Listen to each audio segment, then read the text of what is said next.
Man, let me tell you something. The first time somebody told me, Steve, Islam ain't just a religion, it's a whole way of life, I thought they were just trying to sound deep. You know how people do throw some dramatic line out there like they just unlocked the universe? But the more I started learning, the more I realized, hold up, this ain't no slogan. They really mean that thing. Because most people, especially in the West, when they hear the word religion, they think of something you do on Sunday morning. Maybe say a prayer over your food, dress up for the holiday season, post a Bible verse when you feel guilty, and then go right back to doing whatever you do. Religion is like a little add-on feature to the life you already planned. But Islam don't play that. Islam comes in the room like, no, sir, we not just your Sunday activity. We your morning routine, your money habits, your food, your marriage, your business deal, your bathroom manners, your emotions, your ego, your purpose, and what you think about when you lying in bed at 2 a.m. wondering what life is about. And that was the first shock for me, because I said, wait, y'all got rules for everything? And I don't mean rules like don't do this, don't do that. I'm talking about a whole blueprint for how to live with dignity, how to eat with respect, how to talk without lying, how to treat old people, how to calm down when you're angry, how to raise kids that ain't gonna turn into little monsters, how to make money without selling your soul, how to stay clean, how to sleep, how to wake up, how to be a boss without becoming a tyrant. I mean, everything. I was sitting there like, look, I thought religion was about worshiping God, not what brand of character you're supposed to have on Tuesday afternoon. But see, that's the thing. Islam don't separate worship from life. In Islam, the way you treat your wife is worship. The way you handle your money is worship. The way you talk to the waiter is worship. The way you run your business, whether you cheat somebody or not, is worship. So suddenly I'm sitting there thinking, man, this ain't pray on time and then go wild. This is 24/7 accountability. And that hit me like a brick. Because we live in a world where everybody's trying to be spiritual without being responsible, trying to believe in God without letting God tell them how to live. But Islam comes in like, if you're going to claim you believe in the Creator, you better live like He watching, not just on Friday, all week. I remember the moment it really clicked for me. Somebody showed me something from the Prophet Muhammad, peace be upon him, where he said, the best of you are those with the best character. And I'm like, hold up, that's the religion? Not the one who worships the longest, not the one who recites the most, not the one who looks holy, but the one who got the best character, the one who can control his tongue, treat people right, keep his promises, stay humble even when he's winning. That's when I knew, okay, this ain't just a belief system, this is a refinement system. This ain't something you visit, it's something you become. And that's when it hit me. Maybe the reason people misunderstand Islam so bad is because they only see the label, not the lifestyle. They see Muslims praying, but they don't know that prayer was designed to discipline the soul. They see the food restrictions, but they don't know it's training you to say no to your desires when your desires want to run your life. They hear about modesty in dress, but they don't know it's really modesty of the heart, protecting people from being treated like objects instead of human beings. Every rule I used to think was just religious behavior turned out to be mental, emotional, spiritual training. Like Islam ain't trying to make you obedient, it's trying to make you whole. And that right there is what nobody ever told me when I was growing up in West Virginia, sitting in the back of the church cracking jokes. And the more I dug into it, the more I realized something else. Islam don't just deal with your spiritual life, it comes for your real life. Like we live in a world where people got religion, but they still stressed out, still lost, still broke in the head, still confused about right and wrong, still arguing about who they are, still waking up with that empty feeling like something missing. Because most religions today are like an app on your phone. You open it when you need comfort, close it when you don't. But Islam is the operating system. It's not an app you install. It's the device you live in. It ain't just about believing in God. It's about organizing your whole life around that belief so it actually changes you. Because what good is faith if it doesn't fix your temper? What good is prayer if you're still lying, still cheating, still arrogant, still rude to people, still treating life like it's a game where you're the only player that matters? And I noticed something wild.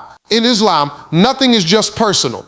Your money ain't just personal. You got to give some to the poor. Your time ain't just personal. You got to use it right because you're going to be asked how you spend it.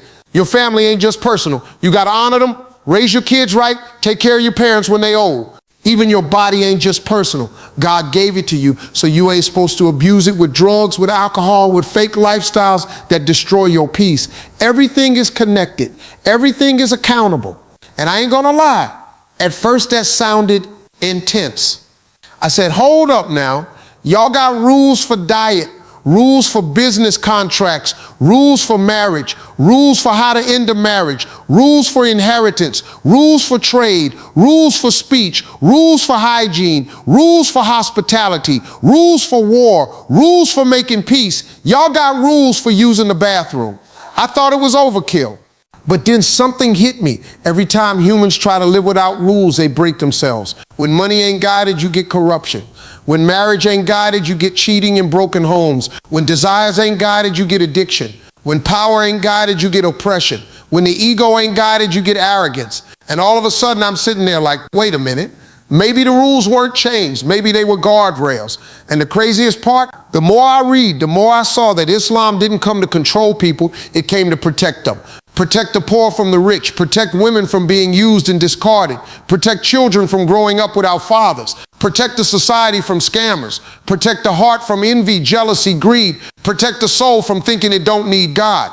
So now I'm realizing this ain't a religion built around fear. This is a religion built around prevention. It don't wait for you to crash your life and then say, come pray about it. It builds a life where you don't have to crash in the first place.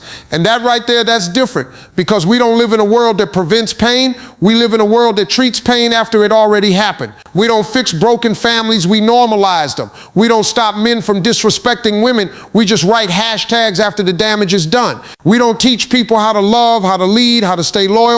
We teach them how to get famous, get followers, get attention, get paid. So when somebody says Islam is a complete way of life, that don't just mean it's strict, that means it's structured. Like if life is a storm, Islam is the shelter and the map.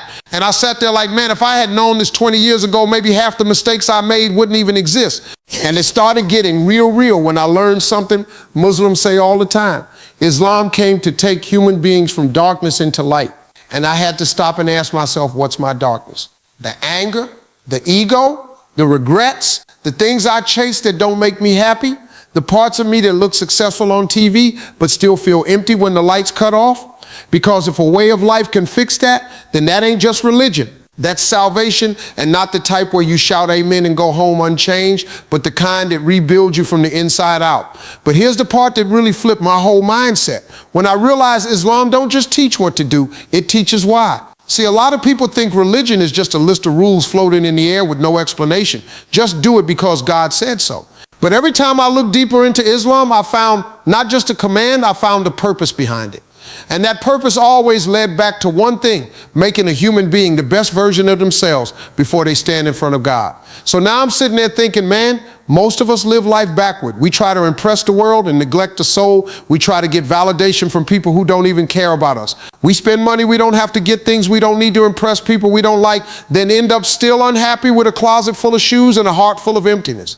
But Islam comes in like, you ain't here to win the approval of people who gonna forget your name. You here to win the approval of the one who wrote your name before you were born. And when that hit me, it didn't just feel spiritual. It felt logical. It felt like the only thing that ever made real sense.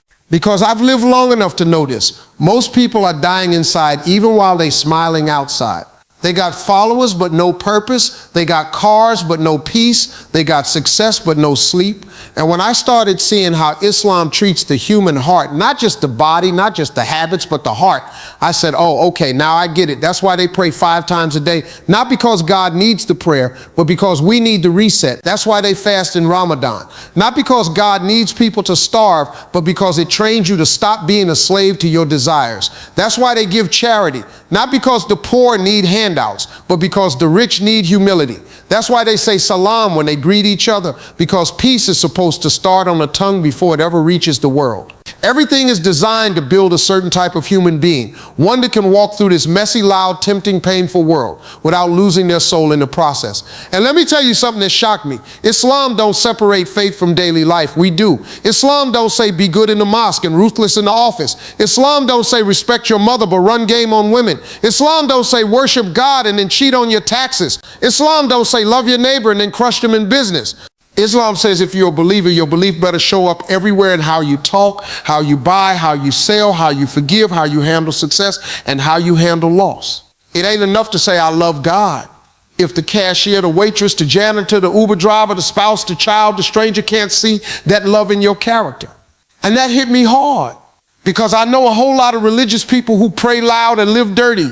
And Islam exposed something I didn't want to admit. Sometimes the reason people hate religion ain't because of religion, it's because of the people who claim it but don't live it.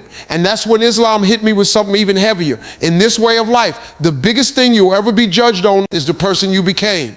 Not how many quotes you posted, not how holy you looked, not how many people you impressed, but who you were when nobody was watching, what you did when the money was in your hand and nobody could track it, what kind of human you were to people who had nothing to offer you. That's when I said, man, this right here is accountability on a level I ain't used to, because in this world you can fake everything. You can fake kindness, fake success, fake personality, fake religion, fake relationships, fake respect, fake happiness. But in Islam, the final judge sees straight through all that. And that makes you live different. That makes you act like every moment of your life is being recorded. Because in Islam, it literally is. And I don't know about you, but when I realized that, I felt something I hadn't felt in a long time, clarity. Like somebody finally turned the lights on in a room I've been living in my whole life, but never really saw. I said, okay, I get it now. Islam ain't here to give you a religion. It's here to give you a blueprint, a structure, a purpose, a moral compass, a filter, a destination. And once you got all that, life stops being random. You stop waking up asking, what am I even doing? Because now you know who made you, why you're here, what matters, what doesn't, what's temporary, what's eternal. And suddenly the noise of this world don't own you anymore. And let me tell you something, man, the more I sat with all this, the more I realized something that I wish somebody had told me 30 years ago. You can spend your whole life chasing the world and still leave it empty-handed. You can stack money, stack followers, stack success, stack applause, and still die with a heart that never found peace. And that's because peace don't come from possessions. It comes from alignment. When what you believe, what you live, what you speak, what you love, and what you chase are all going in the same direction. And that's what hit me about Islam. It don't just give you faith, it gives you alignment. It don't say believe in God and then figure the rest out by yourself. It hands you a whole map. Here's how you eat. Here's how you speak. Here's how you work. Here's how you treat people. Here's how you correct yourself. Here's how you handle heartbreak. Here's how you keep your dignity when life tries to break you. And when I saw that, I said, okay, now I understand why people say Islam is a way of life, because it don't just get you ready for the afterlife. It makes you live this life like it actually means something. Because here's the truth, and I'm saying this from experience. You can't fix the world if you're still broken inside. You can't build a healthy relationship if your ego running the show. You can't raise kids with values if you ain't got any. You can't talk about justice when you lie on your taxes. You can't talk about peace if you start drama every chance you get. You can't talk about loving God while you treating his creation like trash. A real way of life don't let you fake it. And that's what scared me and impressed me at the same time. Islam will force you to look at yourself. It don't let you hide behind I believe. It's going to ask, okay, but do you live it? And when you look at it that way, you start realizing something heavy. Most of us don't need more motivation. We don't need more speeches. We don't need more books. We don't need more podcasts telling us to be great. What we really need is a system, a structure, a moral anchor, a reason to stop ourselves from doing what we know is wrong, even when it feels right. A way to quiet the noise inside our own head. A way to wake up and say, I know who I am. I know who made me. I know what matters, and I know where I'm going. And I'm telling you, man, when I started reading Islam, not as a religion, but as a roadmap, I felt something close to envy. Because most people in this world are drowning in choices, drowning in confusion, drowning in expectations. But here's a faith that says, let me carry some of that weight for you. Here's how to live. Here's how to decide. Here's how to clean your heart. Here's how to win in this world and the next. And that's when I understood. It ain't that Muslims are strict. It's that they're protected. It ain't that they follow rules. It's that they follow wisdom. It ain't that they submit. It's that they surrender to something bigger than their own ego, bigger than society's trends, bigger than the desires that come and go like seasons. And once you surrender to something higher, you don't get weaker. You get grounded. And brother, let me tell you, we got a whole lot of people in this world right now who look successful but are spiritually homeless. And if you got to be honest with yourself, maybe you've been one of them. I know I have. So I'll end with this right here. If you ever wondered why Islam is spreading, why people from every race, every country, every background keep walking into it, it ain't just because they found a religion. It's because they found order in a world of chaos. They found purpose in a world of distraction. They found a way of life where you don't got to guess who you are or why you're here, because God already told you. And the more I see it, the more I realize The people who are really winning in this world ain't the ones who can buy anything. It's the ones who finally found something money can't touch: clarity, discipline, purpose, and peace. And if you ever taste that, even for a moment, you'll never settle for the empty version of life again.